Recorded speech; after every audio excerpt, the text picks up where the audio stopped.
Can I have your attention? I want to thank you all for joining the unprogrammed part of our program. When I think about the Eurozone, as just about with everything else, it brings music to my mind.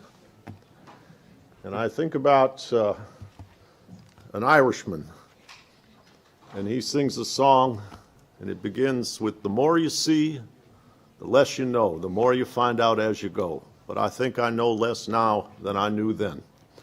As I watch the Eurozone, I think Bono's lyrics in City of Blinding Light play an illuminating role. And I will tell you today, as the president of INET, I'm very thankful for what's unfolding right before me now. In my imagination, I would never have thought that my friend, Yanis, who is a man who is alive, his wife, Danae Stratu, has an art exhibit. Before I think we knew each other, I had seen this online, called Cut. Is it 7 lines of different? Dividing line. 7 dividing lines. And it was a visual show about how fences were used in various places in the world, some in Ireland, in Palestine, many other places, to divide people. And when I look at the Eurozone, which when I was a younger man working in the financial sector, I was inspired by the romance of bringing people together. I see people erecting fences now, creating something that is very toxic, which I've studied in American studies of racism and the cruelty of that, called otherness. We see otherness, and it is not healthy. And so for me, why am I, despite all of these troubles, experiencing warmth in my heart today? Because of this mysterious good fortune that this man who is artistic, who's married to an artist, who's been a scholar and a friend of INET, now bears the weight on his shoulders of being the finance minister. I'm reminded, as I'm often reminded, of the thoughts of Bob Dylan. And he says, "Pointed threats, they bluff with scorn. Suicide remarks are torn. From the fool's gold mouthpiece, the hollow horn, play wasted words that prove to warn that he not busy being born is busy dying. Temptation's page flies out the door you follow and find yourself at war. Watch waterfalls of pity roar. You feel to moan, but unlike before, you discover that you just be one more person crying. So don't fear if you hear a foreign sound in your ear. It's all right, Mom. I'm only sighing." We cannot afford despair. We can only choose to go forward. When I gave a talk at lunch today, I said, nobody likes a naked emperor. We're in the business at INET of moving forward compassionately and designing the emperor's new wardrobe. In the most acute problem on the planet right now, our friend is the chief wardrobe designer for his country. And I'm very excited today that he and our extraordinary Nobel laureate, head of our advisory board, and my former teacher, Joe Stiglitz, will be in conversation with Yanis. I remember years ago when I was a student at Princeton and Joe was teaching, we used to walk home together in the evening. And I said something to him that was something about my rebel spirit and his. And I asked him where he was from, and he said, Gary, Indiana. And I told him I was from Detroit, Michigan. 2 places, if you look at, even by that time, are quite devastated. And I said, oh yeah, we both come from the declining Midwest. I said, Joe, maybe that's why we don't buy the package. But the pain and the suffering of our elders and the pain and the suffering of your countrymen is what sticks in your heart and inspires your creativity. So I look forward to the creativity of your work and of your conversation. Thank you. Thank you very much, Rob.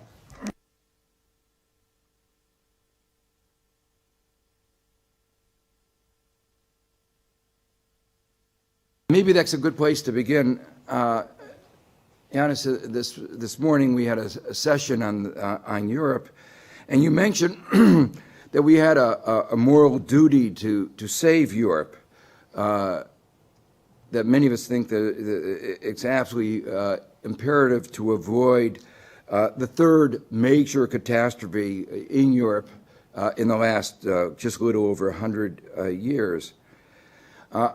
I've long had the view that the fundamental problem in Europe is not the structure of the individual countries, but the structure of the Eurozone itself.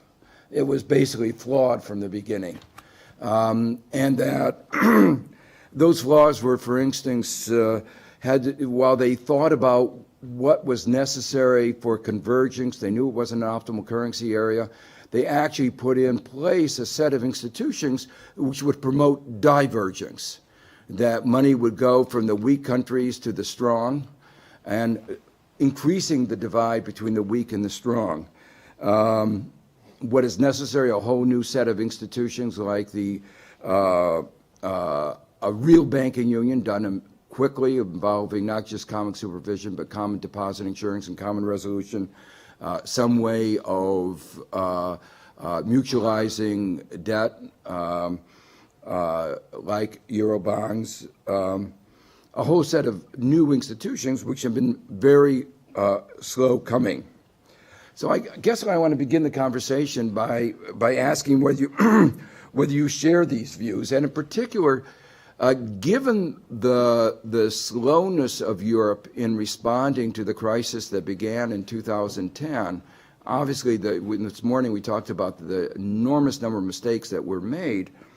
Do you see any strategy that could be put into place relatively quickly without reforming the treaty itself?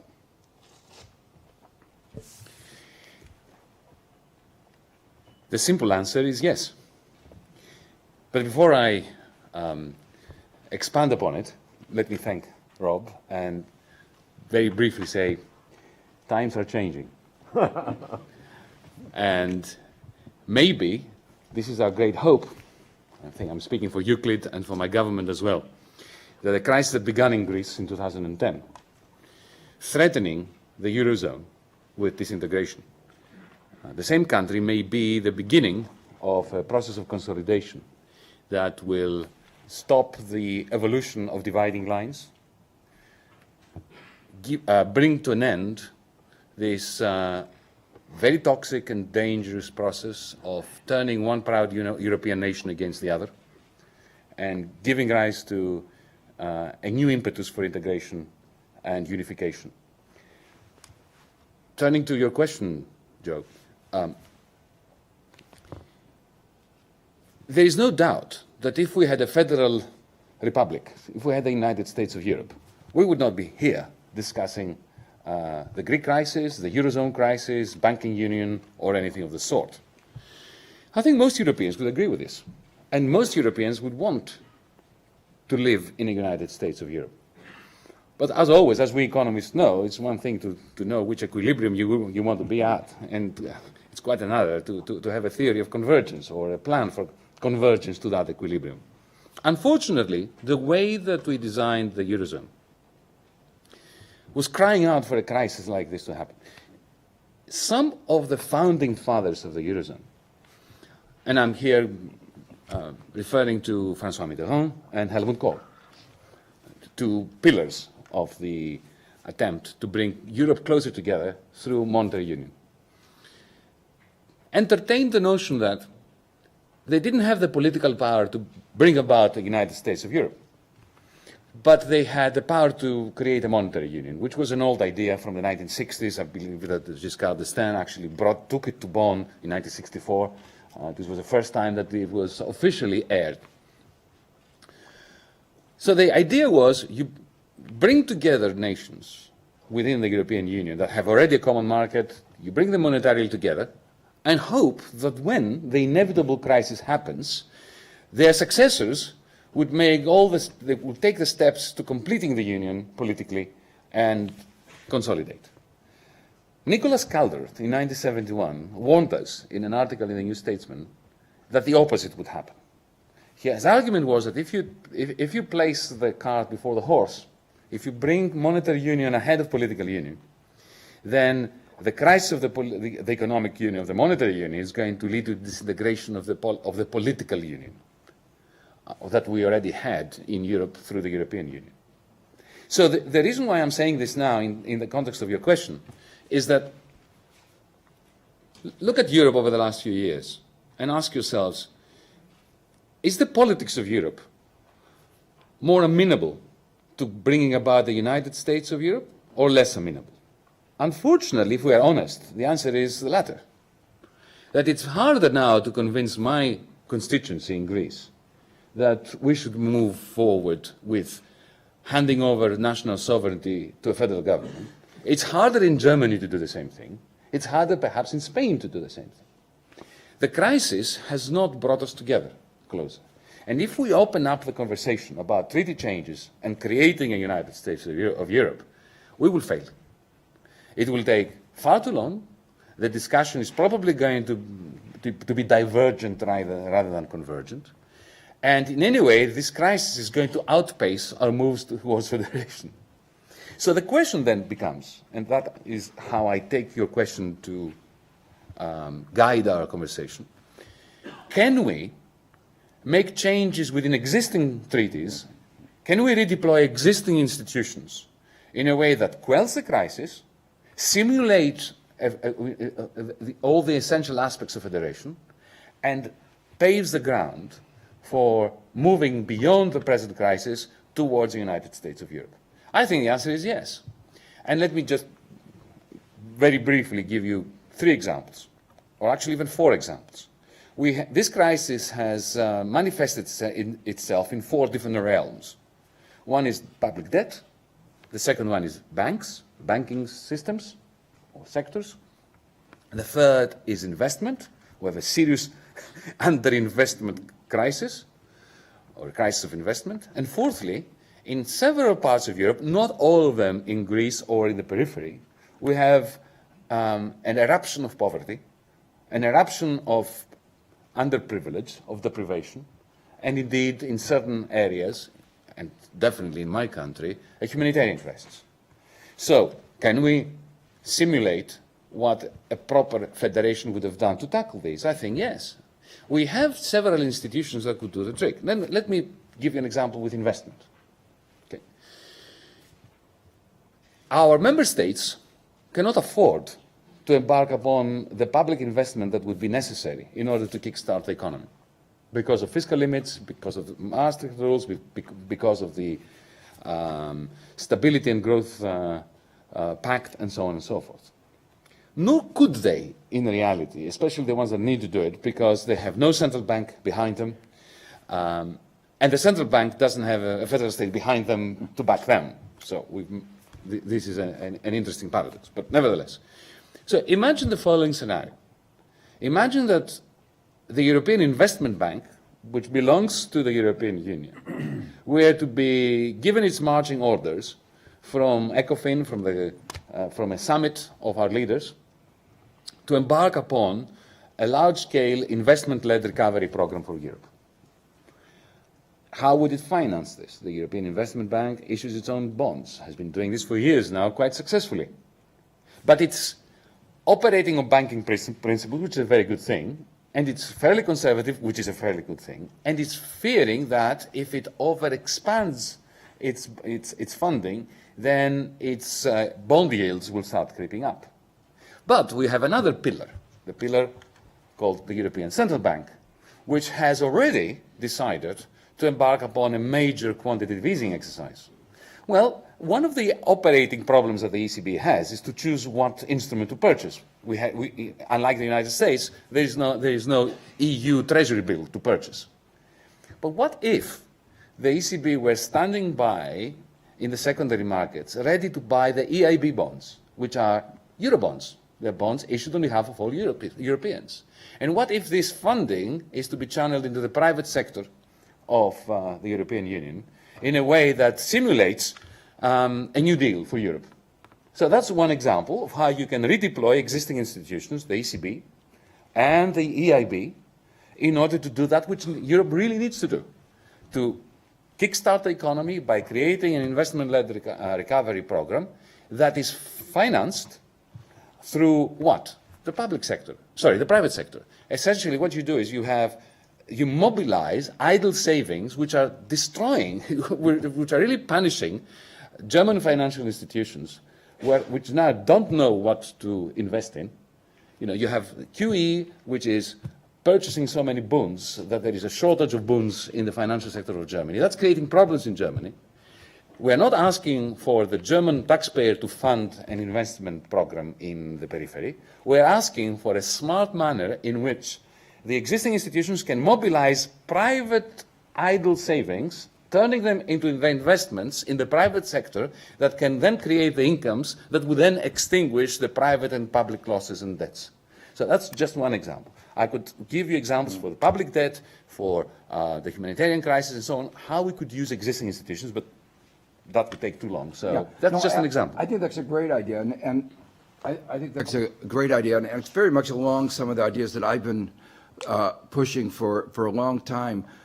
Given that real interest rates now are close to zero or even negative, and have been that way for a long time, and given the huge needs for investment throughout Europe, it's really foolish not to be making these high return investments, which would pay benefits, yield returns in the long run, and also create jobs in the short run, and go a long way to addressing what is now 6 years of stagnant European growth, a kind of stagnant growth that really threatens the future potential growth. This is a little bit of an aside, but one of the things that I've been involved in here at the OECD is something called the High-Level Expert Group on the Measurement of Economic Performance and Social Progress. And one of the things that we've emphasized is that in looking at what's been going on for the last 6 years, the focus has always been on the liability side of the balance sheet. We haven't looked at the asset side. And when you have the level of youth unemployment that has been going on in Europe as a whole, with 60% youth unemployment in Greece, you are destroying human capital and undermining the potential for future growth. So it's really, I think, important to have new ideas like this that I haven't seen on the table in the way that they should, that addresses some of these not only in the short run, but actually help resolve the crisis. Now, there's been a lot of concern about the timetable, the crisis timetable. You know, every Thursday was supposed to be, I guess today's Thursday, was supposed to be one of those crisis days. We seem to have made it through most of the days so far. Maybe you can tell us a little bit about how you see the time scale, and more broadly, what would you like Europe to do to give you the breathing space, and then what would you like to do after you have that breathing space? We were elected on the 25th of January. The next day, we faced what I would call an asphyxiatingly tight time frame. Let me remind you that the previous government, I suspect we're talking about Greece now, right? Yeah. Yes. The previous government had negotiated an extension, a 2-month extension of the existing program and the loan agreement until the end of February. So you can imagine, we took over the ministries at the end of January, we had until the end of February to renegotiate what is essentially a 5-year program that has not been doing particularly well. Let me put it politely and diplomatically. I have to learn how to be diplomatic. So we went to our European partners and to the institutions with a very simple idea. Greece recognizes, the new Greek government recognizes that there is an existing program in train, even though it has been somewhat derailed. There was a failure to complete it in good time, which was by December. But nevertheless, every state has continuity, so the new government is bound by the signatures of the previous government. So this is a reality. It's a principle that one needs to acknowledge. But there is also another reality. We had an election, and we were elected on the basis of our criticism of the philosophy and the macroeconomic logic of the existing program. So what do democracies do when there are two contradictory principles in play?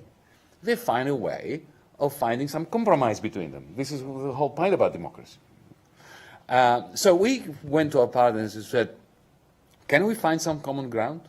Let's extend this period from 1 month, which is what we had left, to the end of June, or sometime that we can mutually agree, during which we can be given an opportunity, not to impose, of course, our mandate on the mandate of another 18 member states of the Eurozone, but simply to sit around the table and to think from scratch what needs to be done in order to stabilize the Greek social economy and then produce a blueprint for its development from now on, so as to ensure that Greece no longer features in the headlines.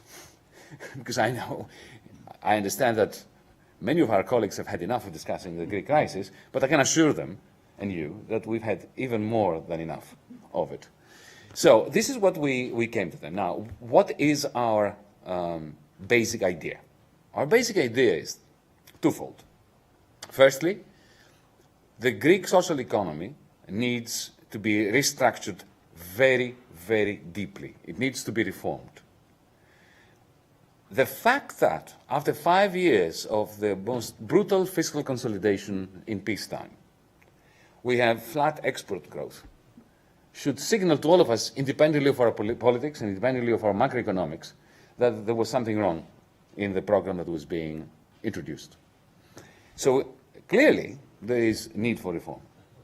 The problem, however, with reforms is that reform is a word that resonates in Greece like the word democracy in Iraq.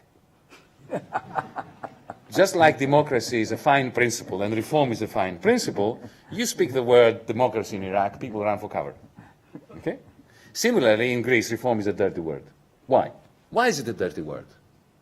Because if you were to perform the following exercise, suppose you were to rank all the cases of rent-seeking behavior, corruption, cartels, oligopoly, closed professions, all that, and you were to rank them from the worst case to the least significant case. The program of the last 5 years of reforms inverted that pyramid and started attacking the least significant case of rent-seeking and leaving the big fat cases of rent-seeking completely out of the picture. So when you use the word reform in Greece, let's say that I, the Minister of Finance, were to go back to Athens tomorrow and announce that we are introducing reforms. Yeah? Maybe not us because we have been making this narrative, but when the Greeks hear of the word reform, if you're a pensioner, you think, oh my God, they will cut my pension. If you are a small business person, small business stroke person, you think, oh, they will increase VAT. It's already at 23%. The problem is, of course, we're not collecting it, but that's another matter. Okay? So we need to give reform a good name again. The only way of doing that is by attacking those vested interests who were standing behind the previous governments and who were supposedly trying to impress upon the rest of society that it needs to reform itself while they refuse to be reformed. So that's one thing we need. We need, in other words, to attack first and foremost the worst cases of rent-seeking, the worst cases of corruption, the worst cases of tax evasion, tax immunity, and so on, and then keep going down that list. Greece has to become a reformable society again, after 5 years of failure. Because, you know that, when a country is caught up in a Great Depression, because this is what we've had, it's very difficult to reform. Unless the population owns the reform project, unless they can see that there is a plan, a business plan if you want, or a government plan, or any kind of plan, that leads to the light at the end of the tunnel, then they will simply not cooperate. They will see this as a force of occupation, as a force that is working against the society, which is crumbling all around them. So, to cut a long story short, we're very keen to sit down with and we have been trying to do this, to sit down with institutions and with our partners and prioritize the reforms and even create bills that we will push through Parliament tomorrow and have a schedule for these bills and know what we are going to be doing over the next 4 years, 3 years, 2 years, whatever, but not just in the very short run, in the medium to long term, in order to reform society.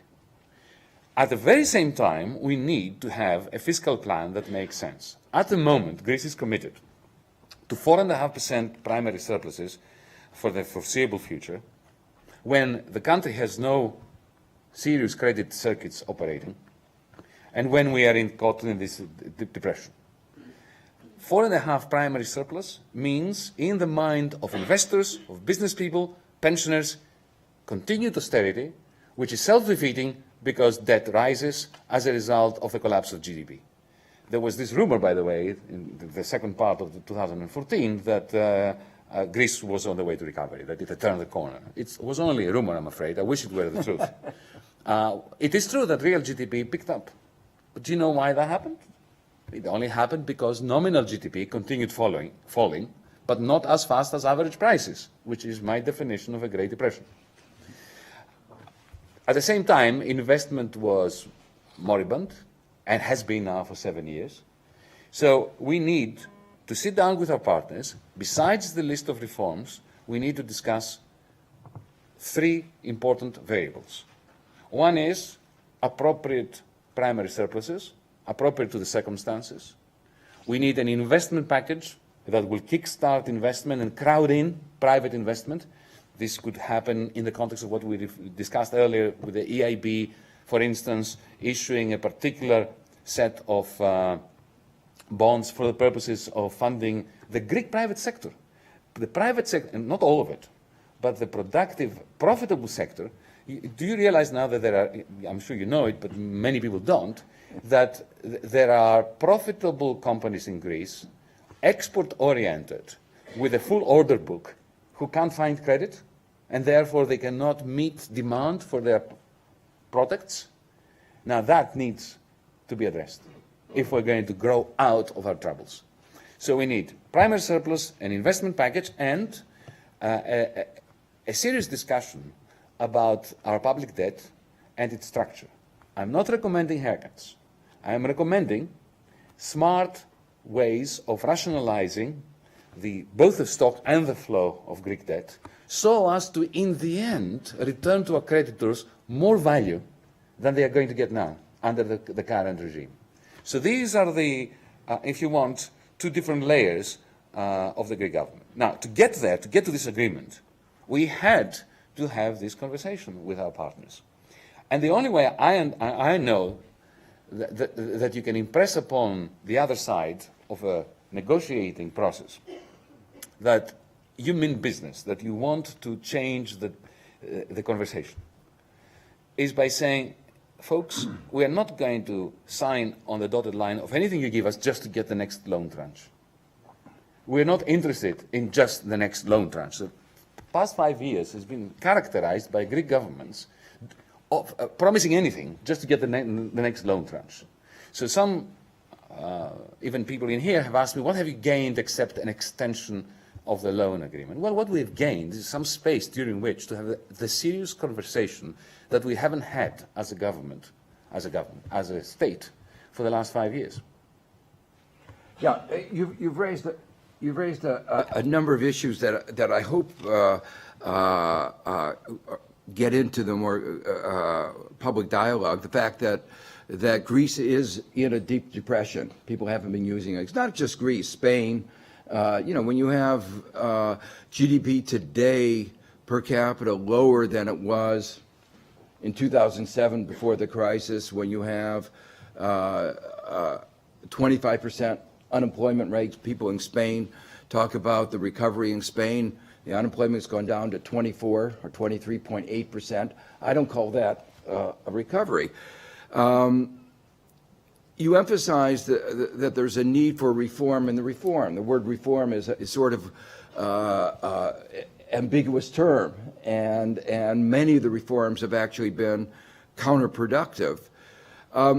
There are a couple of things that you said. I think that also I want to emphasize.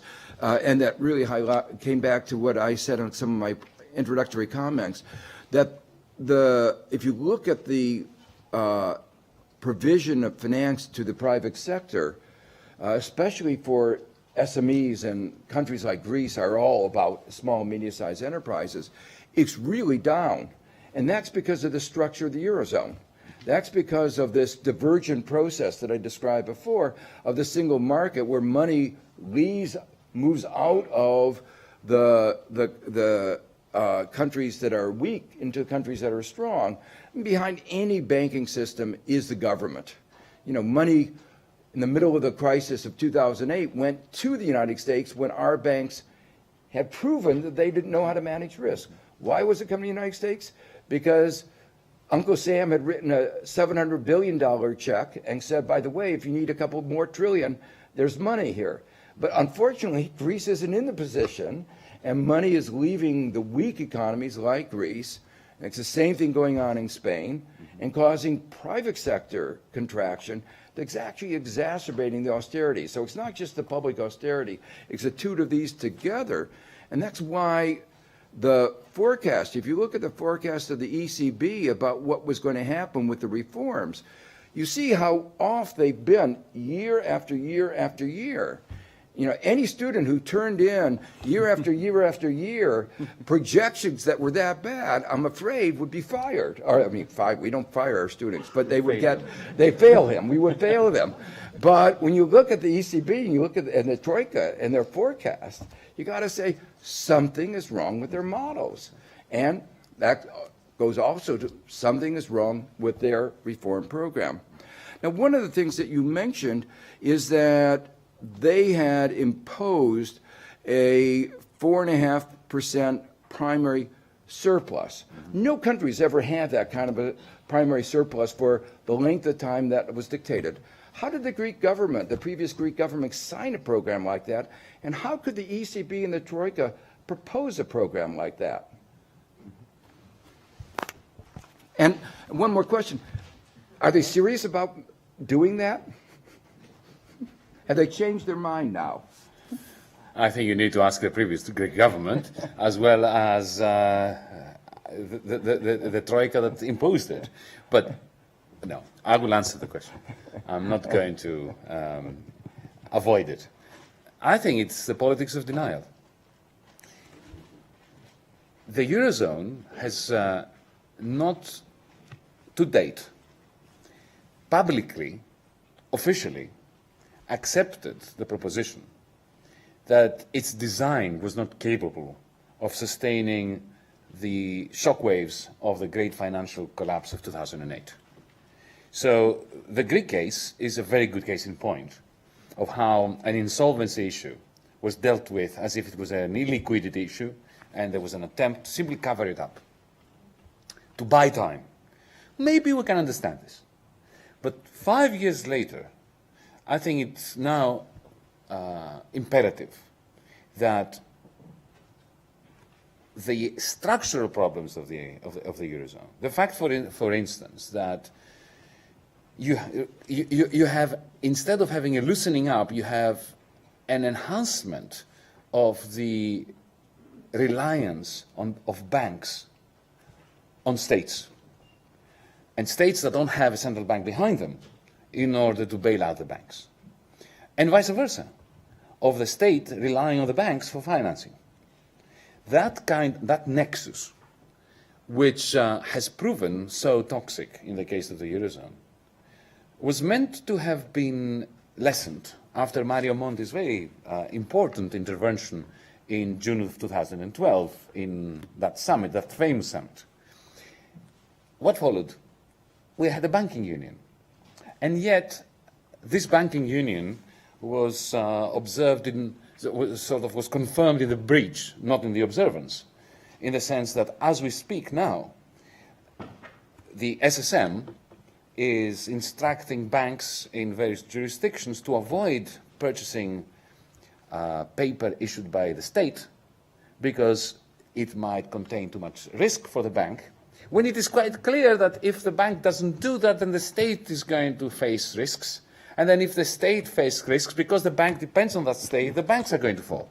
So we are still continuing along the path of pretending and extending, pretending that we have fixed the problem, pretending that we now have the institutions in place that will solidify the Eurozone, when in the end, we haven't done this really.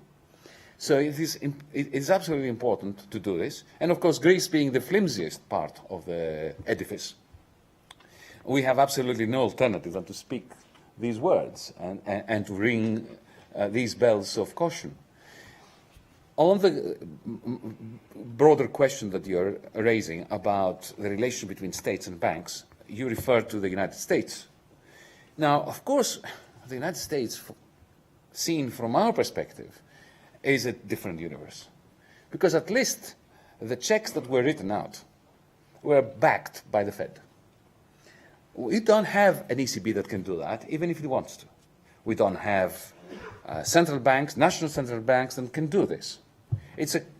We can have a very long discussion about the effects of doing it on an inequality, on long-term growth, on secular stagnation, as Larry Summers says, and so on and so forth.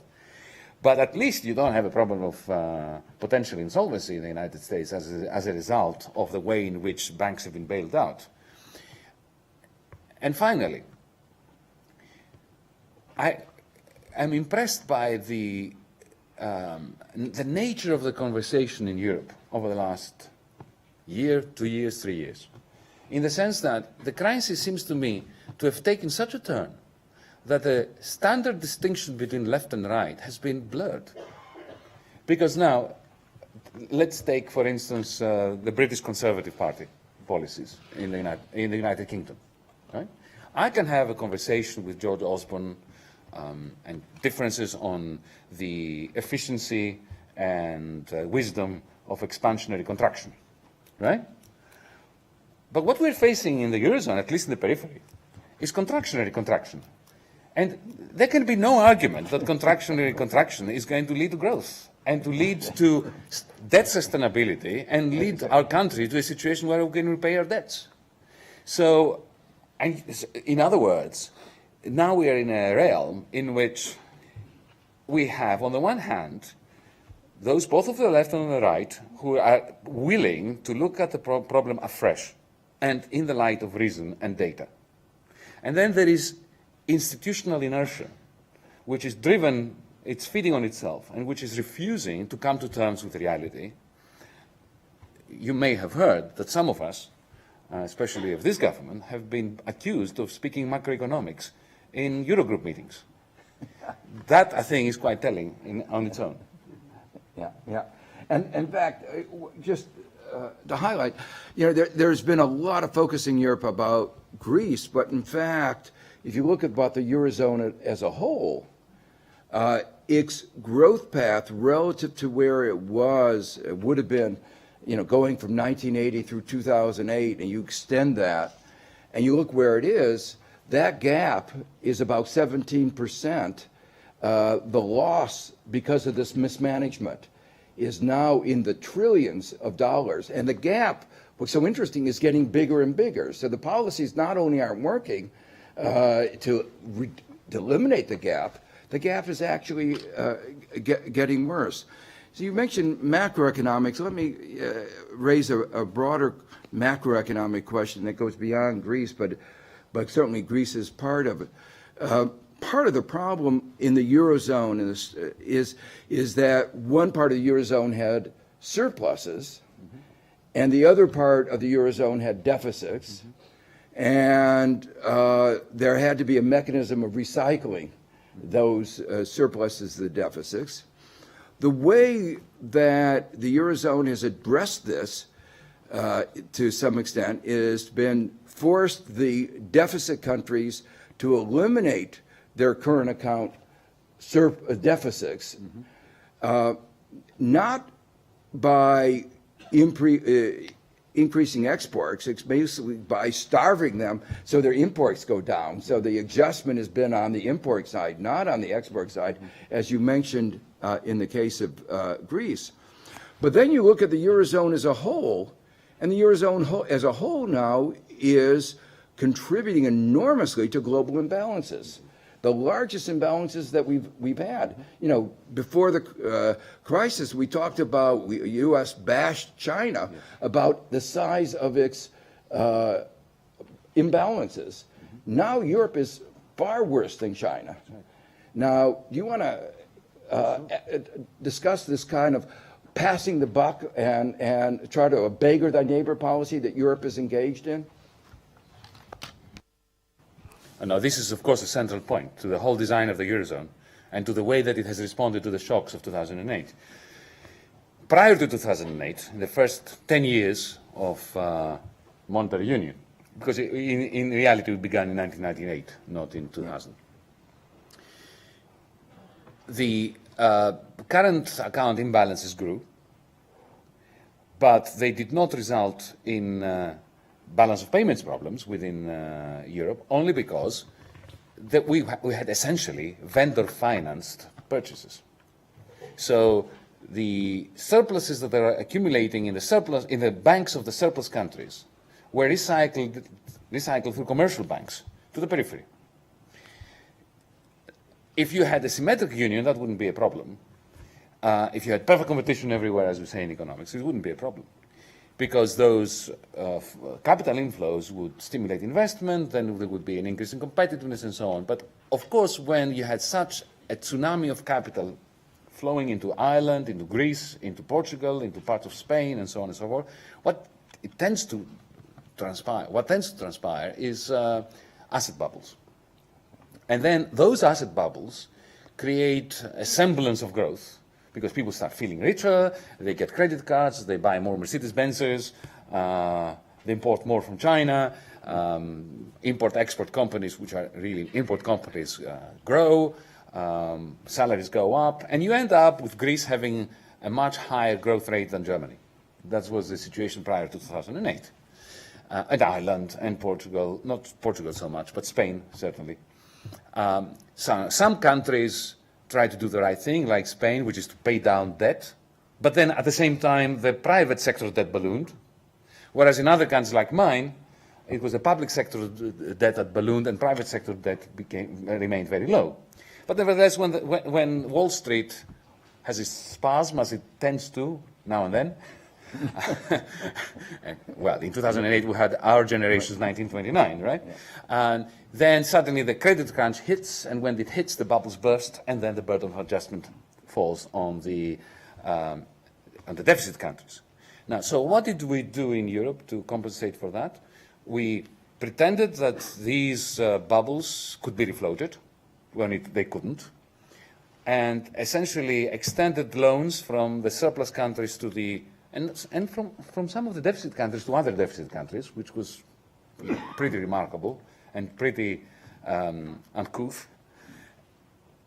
And those transfers help only refloat the banking system, effectively transferring losses from the assets of banks onto the taxpayers, and especially the weakest taxpayers, on conditions of severe austerity that reduce further nominal incomes in the deficit countries, ensuring that debt sustainability goes out of the window. And then, of course, the central bank at some point comes in, either through OMT, through QE, somehow in order to create, again, a semblance of monetary balance. But then the crisis metastasizes from the bond market to the real economy with serious falls in investment in the deficit countries. And now we have this very curious situation in Europe where we went from a situation of this private sector recycling prior to 2008, where the surpluses of the North, except Ireland, which is also in the North, the surpluses of the core, let's say, were transferred to the commercial banks to the periphery. Okay, and that balanced the books and balanced the current account and financial accounts. We went from that situation to a situation where the surpluses of the core countries are now exported. And you have an attempt towards fiscal consolidation everywhere, which can, I mean, this is national income identities. The only way you can do that is by pushing both the deficit countries and the surplus countries of the Eurozone into having a current account surplus. In the case of the deficit countries, as you quite correctly said, this happens through destroying imports, just crushing them through the massive drop in aggregate demand, a small export increase by comparison. So these countries either achieve a small current account surplus or some kind of balance. Even Greece managed to achieve a balance in its current account. The surplus countries remain surplus countries, which means that now Europe is becoming an exporter of deflation to the rest of the world. And the only way of maintaining the balance within is to export it without. And I believe the US Treasury is completely familiar with that, and has even issued reports to that effect. Not that whatever the US Treasury issues is correct. But nevertheless, Europe is not helping in the process of stabilizing the global economy after 2008. And it's not even helping itself, because now we have this adjustment within that, in a sense, cannibalizes a great deal of demand from within the periphery and turns the surplus countries into looking outside Europe for sources of aggregate demand for themselves. And as we know, this kind of economic divergence within the Eurozone doesn't help the process of reintegrating Europe politically. So, Joe, just let me, first of all, I want to take a commercial break for all of you who are here, and I want to tout a book. It's called The Global Minotaur. It's by a very, very well-known scholar who wrote about these balance of payments problems from an academic posting somewhere, I think in Athens, wasn't it? Yanis's book is very informative on these questions. Second thing is we have about 5 minutes, Joe, and so we're coming down the wire. Okay. Well, I was going to ask, what luck have you had in explaining to your other finance ministers in ECOFIN about the paradox of thrift? But you don't have to answer that. That might get into delicate territory. What I wanted to use is the last few minutes to talk a little bit about some of the specific reforms in the reform program that you have in mind. There's been some criticism whether you've actually come up with anything. Do you want to talk a little bit about some of the ideas that you've accepted in that continuity, some of the ones you've rejected? You've talked about rejecting, for instance, the 4.5% primary surplus. Anybody in the right mind would have rejected that, and if you hadn't, I would have said you didn't listen to any economics professor. So would you like to comment a little bit about that? Yes. By the way, because we're in Europe and this is like a soccer game, the referee, that's me, just added 10 minutes to the conversation. So it was heading towards a draw, was it? Injury time. Injury time. Okay.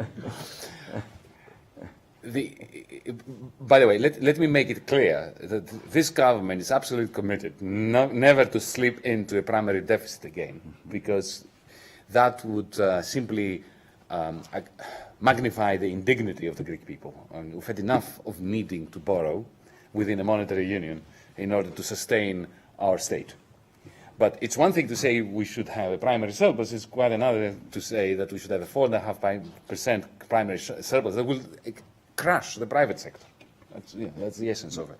Regarding reforms, we only have a very few minutes. So let me just give you a few examples. 3 examples, just because 3 is a nice number. Take the case of the labor market, because a lot is being said about our recalcitrance not accepting further deregulation of the labor market. The IMF and various other institutions have certain ideas about how labor markets should be structured. We disagree with them. But beyond that disagreement, what we are trying to convey to our partners and the institutions is that the Greek labor market is the Tea Party's wet dream. Imagine if in the United States somebody were to suggest that only 9% of the unemployed receive any unemployment benefits, and that only for a few months. I think the Tea Party would have a party on the streets. Okay? So let me give you another example. 30% of all paid labor in Greece is undeclared. It's black labor, as we say, in Greece, which effectively rules out any chance of pension funds being restructured properly, put back on an even keel. It has major implications for the tax take of the government. It has major implications even for non-performing loans, because some of these people simply have to work under those circumstances and they are not part of the formal economy, so they can't even service their loans legally. We have a problem with migrant labor that is being treated like dirt by employers who use them and abuse them, and which the state can't even get a handle on. So what we really need in Greece is more regulation of the labor market to make it more efficient. So in Greece, even if you are a neoliberal, you have to agree with us that the only way of turning the labor market into a more efficient institution is you need more regulation, not less.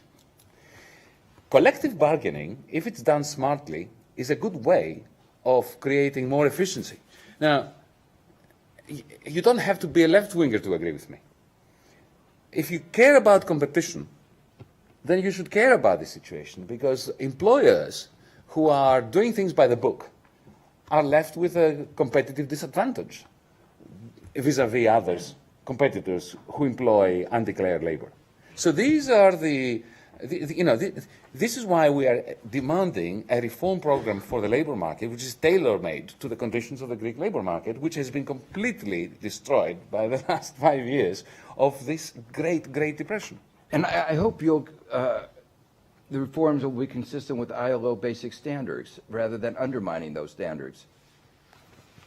Thank you for saying this, because in our reform proposals to the institutions, the first thing we say, neon lights, is that we want the ILO to help us design our collective bargaining agreements.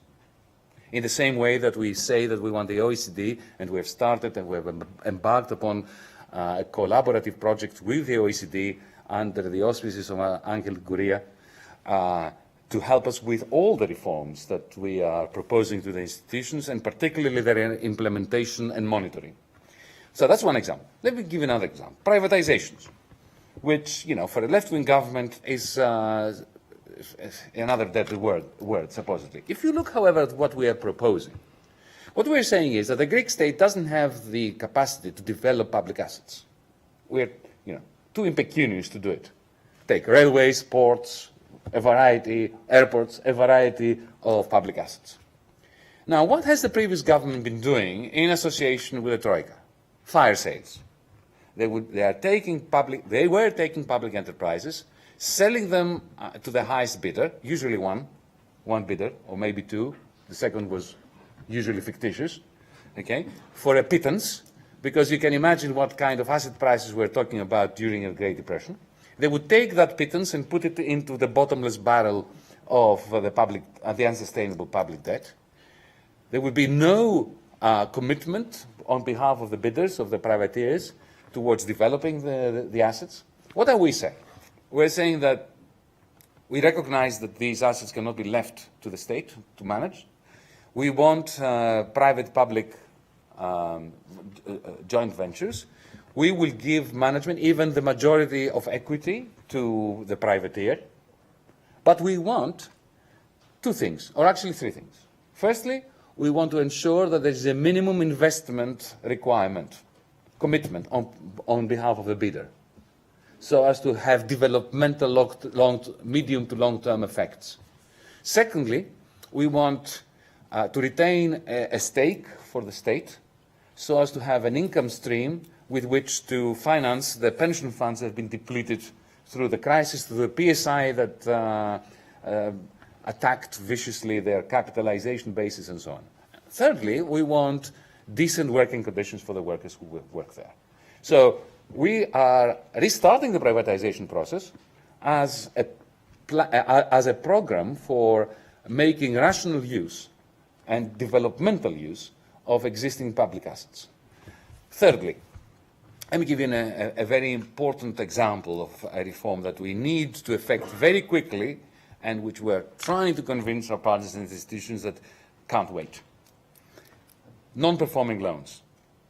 About a year and a half ago, the financially stressed Greek state borrowed 40 billion from our partners and institutions to pour into the banks, to recapitalize them. The ECB told us in the recent stress tests, quality assurance exercise, that recapitalization process worked.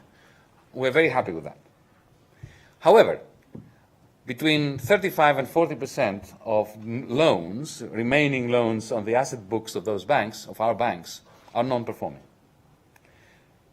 You only need to repeat that number in your head to realize that this poses serious problems for the functioning of the credit system.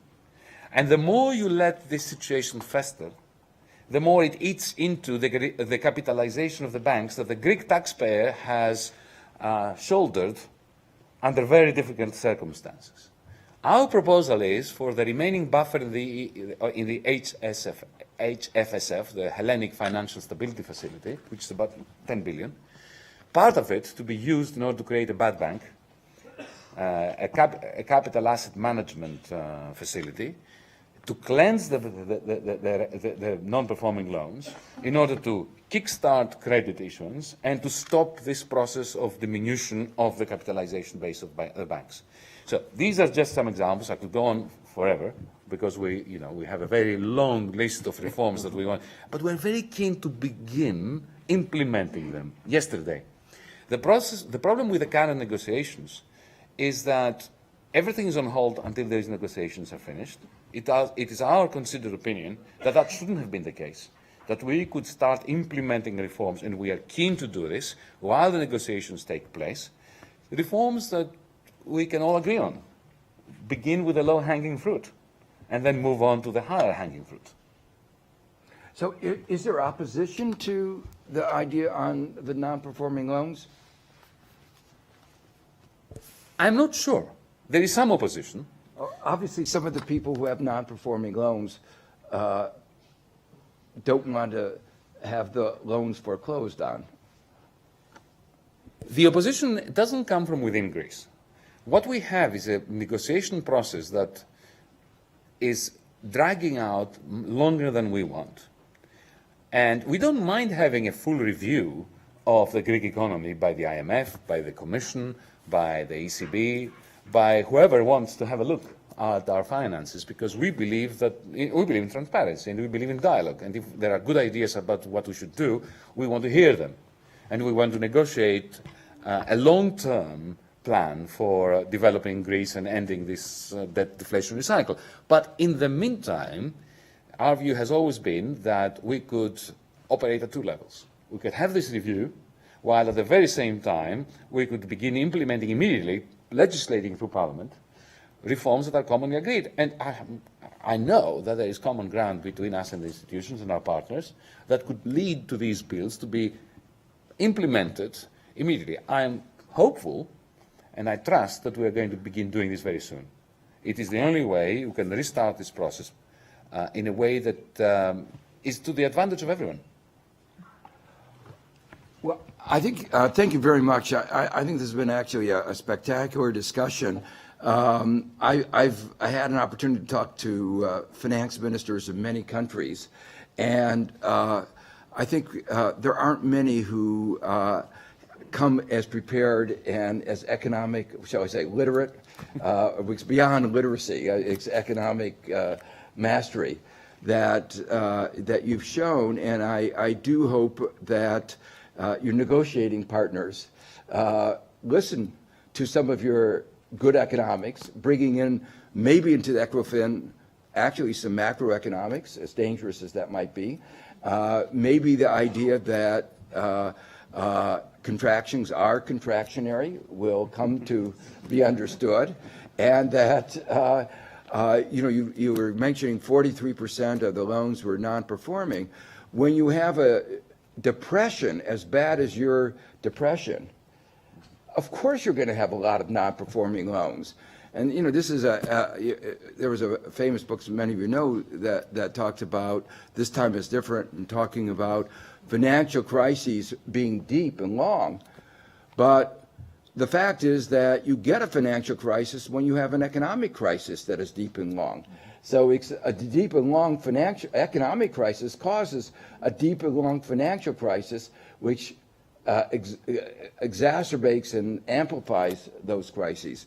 So hopefully you and the Eurozone will be able to move out of this, I think, vicious negative circle to a positive circle. Some of the ideas that you've suggested, some of the ideas that others have put on the table of an investment program, a reform in the structure of the Eurozone that will really get Europe out of the stagnation in which it's been and on a more positive course that would actually achieve the original objectives of the Euro, which is to create a more united Europe. Well, let me call the time card there, and I want to say, first of all, in preparing for this afternoon, I read a very hopeful piece, and a new economic thinker sitting to Joe's left, Jamie Galbraith, wrote a piece, I think it was part of a speech or testimony you gave in Brussels, on a new and more hopeful Europe, and referred to the case in Greece as well. And in light of that, and in light of the fact that I did not choose to permit a Q&A period with the press today, I thought I would close with another musical lyric that inspired me from some of the words that I heard from our Greek finance minister. Come, writers and critics who prophesize with your pen, and keep your eyes wide, the chance won't come again. And don't speak too soon, for the wheels still spin, and there's no telling who that it's naming. For the loser now will be later to win. Because the times, they are changing. They are changing, indeed. Thank you.